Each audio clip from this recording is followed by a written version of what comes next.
Hey Keith, so with so many selections of Bibles nowadays, how do you know you're reading the perfect Bible, or is there a perfect Bible, or how can you choose a close to perfect Bible?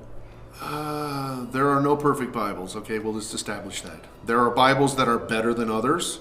There are Bibles that you should stay away from. As a general rule, most of the newer Bibles are not any better than the King James. Okay, I'm not a King James only. I've done enough research with my Bible that I've done to tell you there's a lot of things in there that could have been cleaned up. I believe the translators did a very good job, but they were in a big hurry. And if they would have spent another year on the project, they probably could have gotten rid of some of the problems that we see today. But as a general rule, the King James and what they did was a good work. It's not perfect. There's no such thing as a perfect Bible translation. And translations are not anointed, but God's writers were anointed, and the concepts and the precepts that we see in God's Word are always correct. Those have not been changed. God's ways don't change. God doesn't change. So if you are looking for a Bible, I would suggest that you start with a King James Bible. There's nothing wrong with it. It sounds kind of goofy, and there's still a lot of words from the 13th century. But it's a very good starting point. And then I would suggest that you get a concordance, or you get another version, maybe a Hebrew Names Bible or a Young's Literal, and use that Bible as a sounding board and as a comparison to the King James. Usually, if you have two or three versions that you trust, when you put them together, you get the picture that God intends for you to have when you're reading the Bible. So if you don't have access to a Bible, we can send you one. If you just DM Victor your address, we can send you a Bible. The ones that we are involved with are the American King James Jehovah Edition.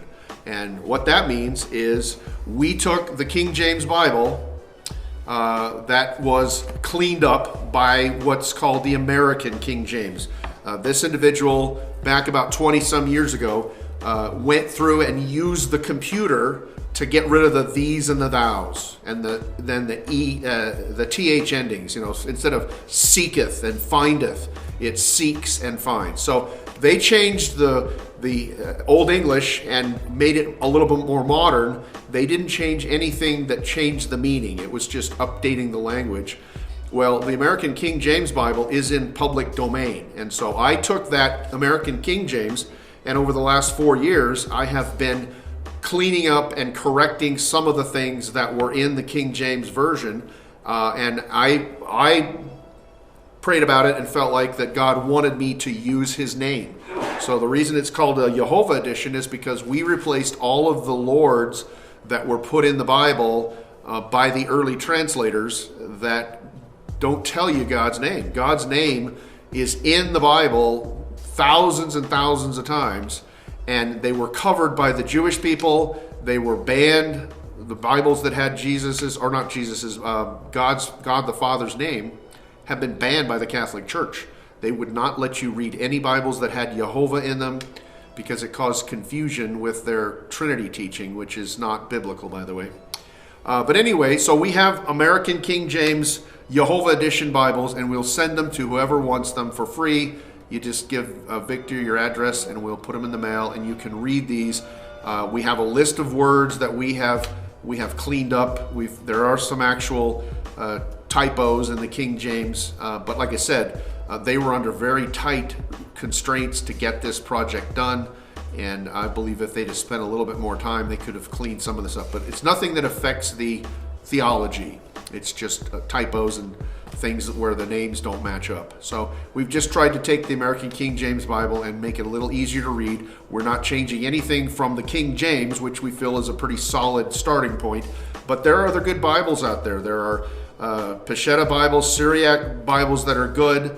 The Berean Study Bible that's available on Bible Gateway. No, it's not Bible Gateway. It's Blue Letter Bible.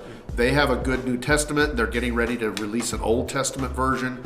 So there are other really good Bibles out there besides just the King James. But the King James is still a very good starting point, and then find something else that you can use. Hebrew Names is a good Bible. The Young's Literal is a good Bible. Anything that's based upon the Textus Receptus version of the Greek New Testament would be a good place to start, because those have been around a while. I think he said